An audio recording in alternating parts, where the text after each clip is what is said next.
బుల్బుల్ కథలకు స్వాగతం. కథ పేరు బంగారు జామ పళ్ళు. రామయ్య, సోమయ్య అనే ఇద్దరు స్నేహితులు అడవికి బయలుదేరారు. ఈ అడవిలో మనకు ఏమి దొరికినా సరిసమానంగా పంచుకోవాలి అనుకున్నారు. వారు కొంత దూరం నడవగా వారికి 2 జామ చెట్లు కనిపించాయి. వారిద్దరూ జామ పళ్ళు కోసం జామ చెట్లు ఎక్కారు. 2 జామ చెట్లలో ఒక జామ చెట్టుకు బంగారు జామ పళ్ళు, మరొక చెట్టుకు మామూలు జామ పళ్ళు ఉన్నాయి.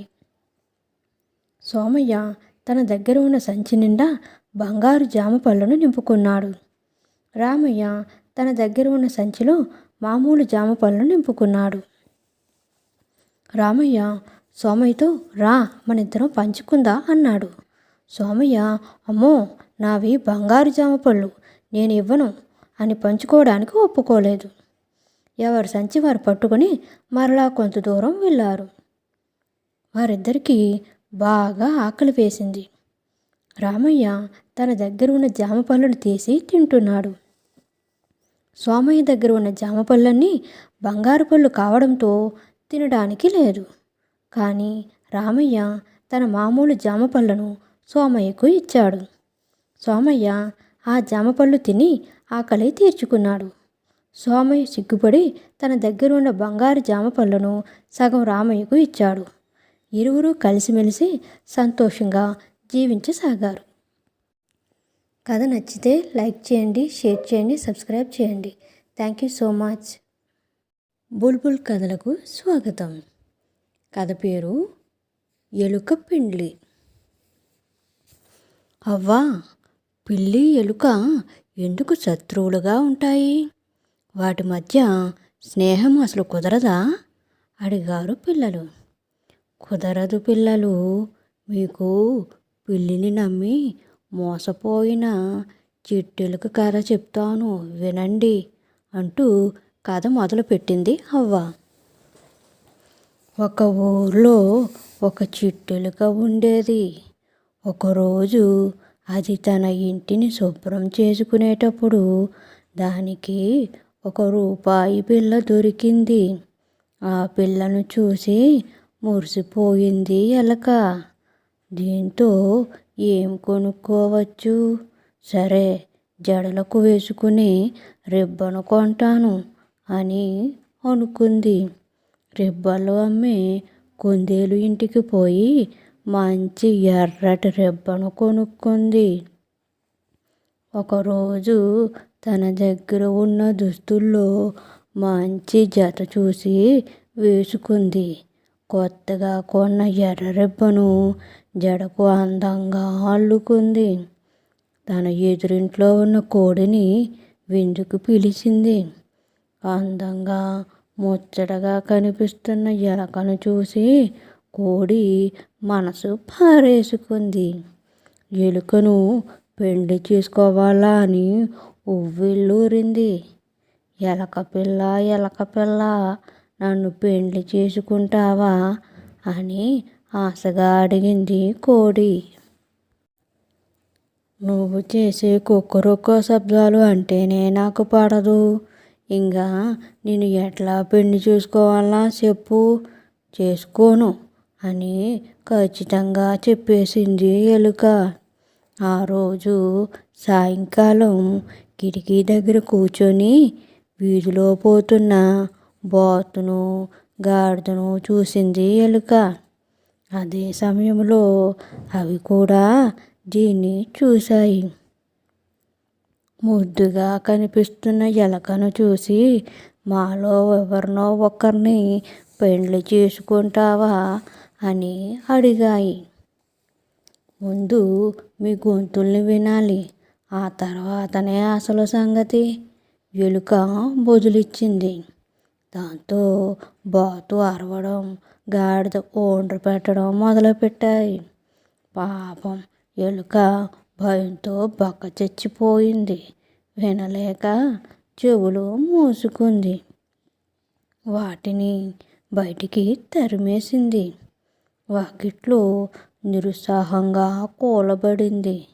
అప్పుడే వీధిలో పోతున్న కుక్క ఎలుక ముందు ప్రత్యక్షమైంది.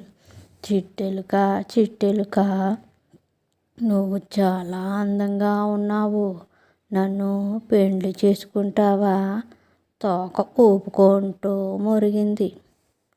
ఎంత భయంకరమైన గొంతు ఉన్న నిన్ను ఎట్లా పెండ్లి చేసుకుంటాను? దయచేసి వెళ్ళిపో, గట్టిగా అరిచింది ఎలుక.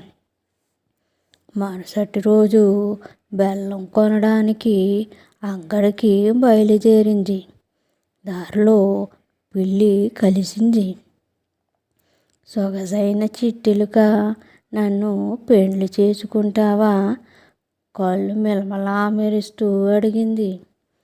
పిల్లి మెత్తటి తీయటి గొంతు, దాని ఒంటి రంగు, కళ్ళు చూసి ఎలుక మైమరిచి సరే అని పెండ్లికి ఒప్పుకుంది. పెండ్లి బాగా అట్టహాసంగా జరిగింది. చిట్టెలుక చాలా సంతోషపడింది. పెండ్లి అయిన రోజు సాయంకాలం పిల్లికి బాగా ఆకలి వేసింది. ఆకలి తీర్చుకోవడానికి ఏమీ దొరకక ఎదురుగా ఉన్న ఎలక మీదకు దూకింది. అయితే ఎలక తెలివిగా పిల్లి కబంధ హస్తాల నుండి తప్పించుకొని తన ఇంటిలోకి పరుగు తీసింది. పై పై మెరుగులు మాటలు చూసి మోసపోకూడదు అని చిట్టెలుకకు జ్ఞానోదయం అయ్యింది. చూసారా, పెండ్లి చేసుకున్నా కూడా దాన్ని చంపాలనుకుంది పిల్లి. అందుకే ఆ రెండింటికి స్నేహం కుదరదు అంటూ కథ ముగించింది అవ్వ.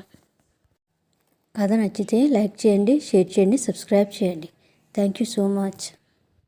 బుల్బుల్ కథలకు స్వాగతం. కథ పేరు పిల్లల తెలివి. ఒక దొంగ ఎక్కడో దొంగతనం చేసి మూట కట్టుకొని నడిచి వస్తున్నాడు. అలా నడుస్తూ ఉండగా అతనికి చాలా దాహం వేసింది. చుట్టూ చూశాడు. చుట్టుపక్కల ఏమీ కనిపించలేదు. కానీ కొంత దూరంలో ఒక చెరువు కనిపించింది. ఆ చెరువు దగ్గరికి వెళ్ళి దాహం తీర్చుకున్నాడు. చెరువు పక్కనే ఉన్న చెట్టు కింద నిద్రపోయాడు. కొంతసేపటి తరువాత నిద్ర నుంచి మేలుకొని తన మూటను విప్పి అందులో ఉన్న డబ్బు, బంగారాన్ని చూసి మురిసిపోతున్నాడు.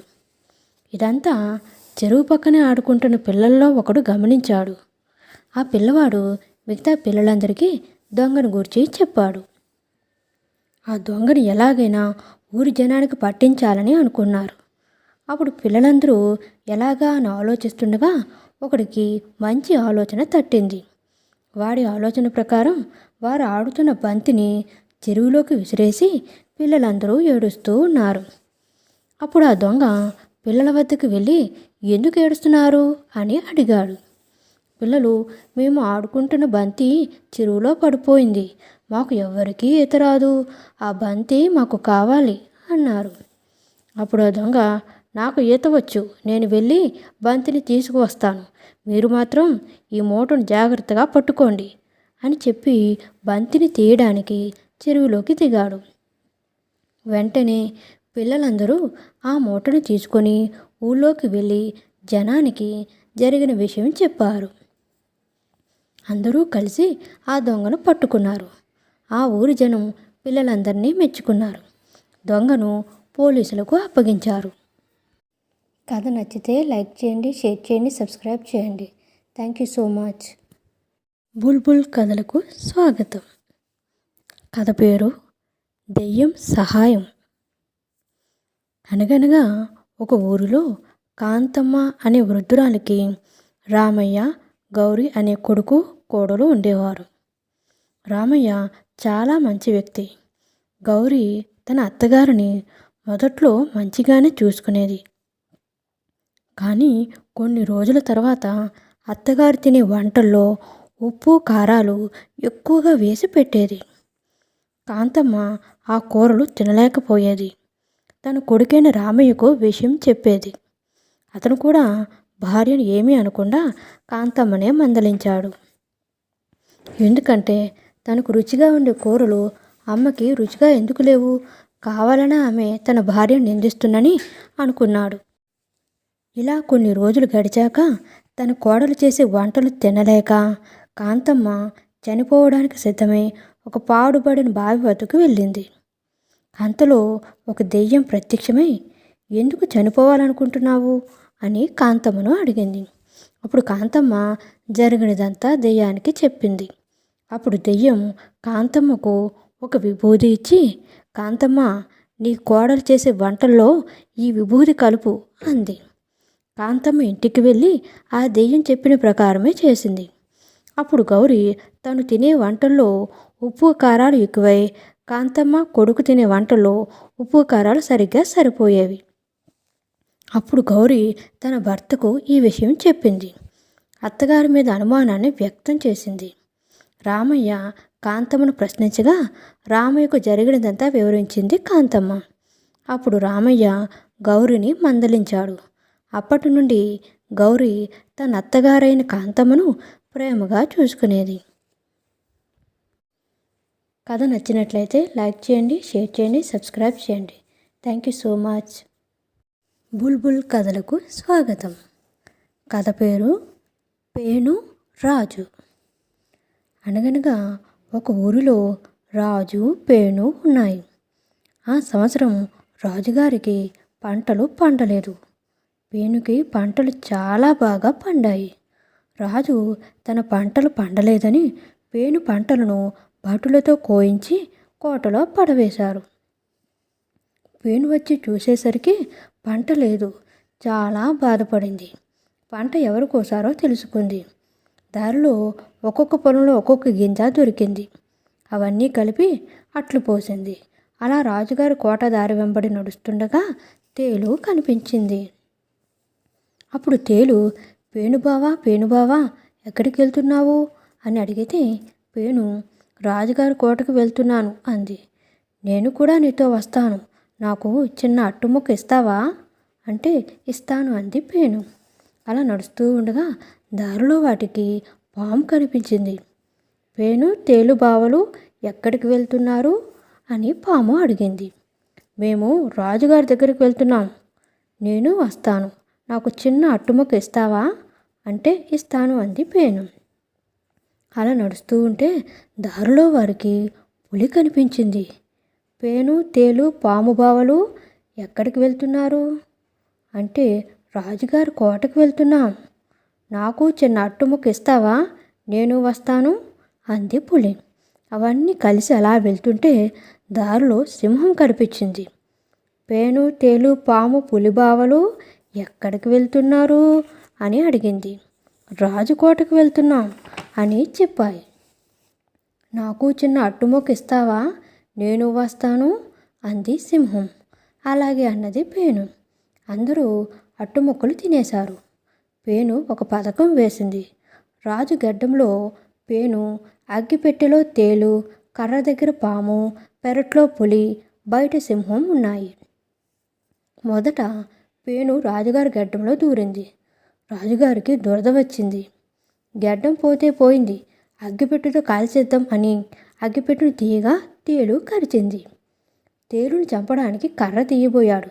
వెంటనే పాము కాటేసింది. తర్వాత పెరట్లోకి వెళ్ళగా పులి గాండ్రించింది. వెంటనే బయటకు వస్తే సింహం రాజును తినేసింది. కథ నచ్చితే లైక్ చేయండి, షేర్ చేయండి, సబ్స్క్రైబ్ చేయండి. Thank you so much. Bulbul కథలకు స్వాగతం. కథ పేరు దెయ్యాల పిల్లి.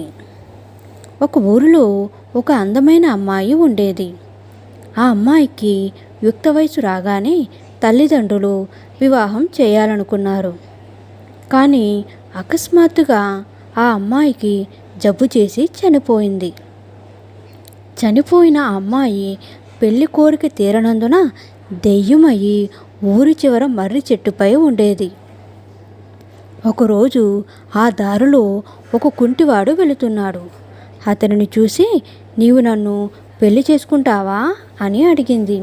దానికి వాడు, నేను కుంటివాడిని, నేను నిన్ను ఎలా సుఖపెట్టగలను అన్నాడు. అయితే పో అంది. మరుసటి రోజు అదే దారిలో ఒక గుడ్డివాడు వెళుతుండగా చూసి అదే ప్రశ్న వేసింది. దానికి ఆ గుడ్డివాడు, నేను గుడ్డివాడిని, నా వల్ల నీవు సుఖపడలేవు అన్నాడు. అయితే పో అని వాడిని పొమ్మంది. తరువాత ఒకరోజు ఆ దారిలో ఒక అందమైన యువకుడు వచ్చాడు. అతనిని ఏదో విధంగా పెళ్లి చేసుకోవాలని భావించింది. అతడు అన్ని విధాలా తనకు జోడు అనుకుంది. అతనిని ఆపి, నీవు నన్ను పెళ్లి చేసుకుంటావా, లేదా కాదంటే నేను నిన్ను చంపేస్తా అంది.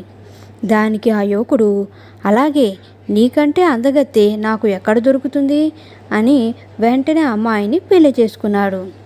పెళ్ళైన మరుక్షణం ఆ అమ్మాయి దెయ్యంలాగా మారిపోయింది. అది చూసి ఆ యువకుడు, అరే, నీవు కూడా నాలాగా దెయ్యానివేనా అంటూ తాను దెయ్యంలా మారిపోయాడు. కథ నచ్చినట్లయితే లైక్ చేయండి, షేర్ చేయండి, సబ్స్క్రైబ్ చేయండి. Thank you so much. Bulbul కథలకు స్వాగతం. కథ పేరు నిజమైన స్నేహం.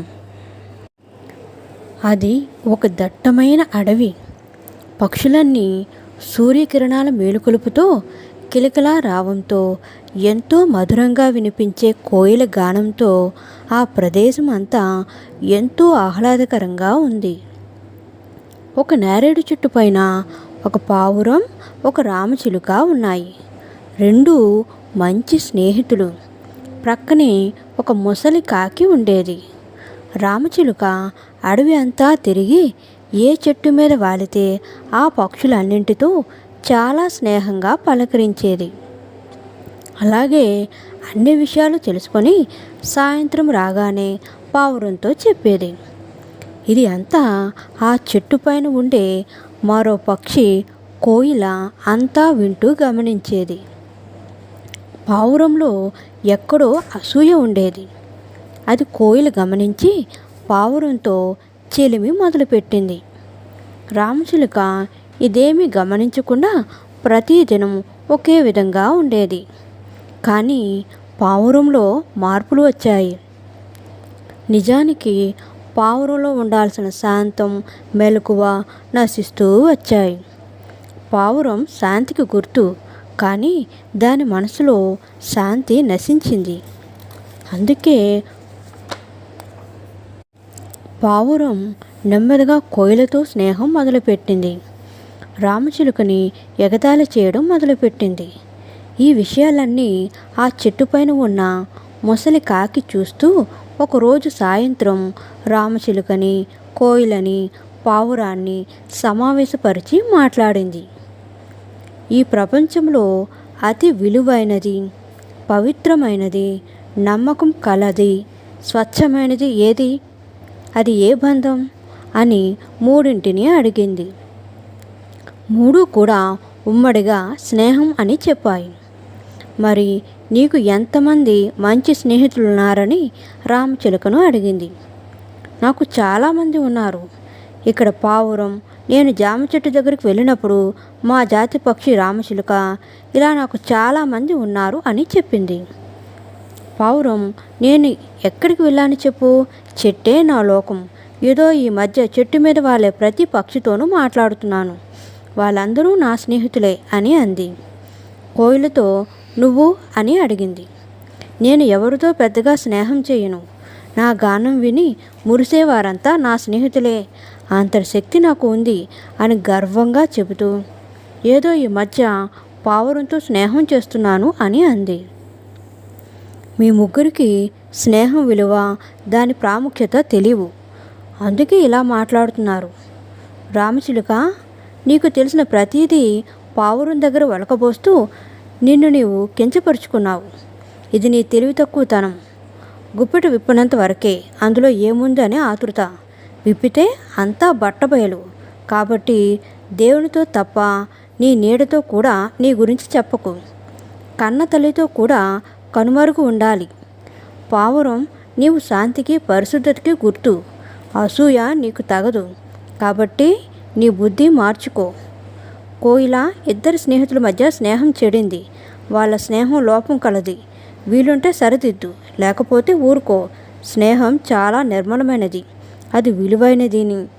పోయిన స్నేహాన్ని, గడిచిన కాలాన్ని ఎవరీ తిరిగి తీసుకురాలేరు అంది. కథ నచ్చినట్లయితే లైక్ చేయండి, షేర్ చేయండి, సబ్స్క్రైబ్ చేయండి. Thank you so much.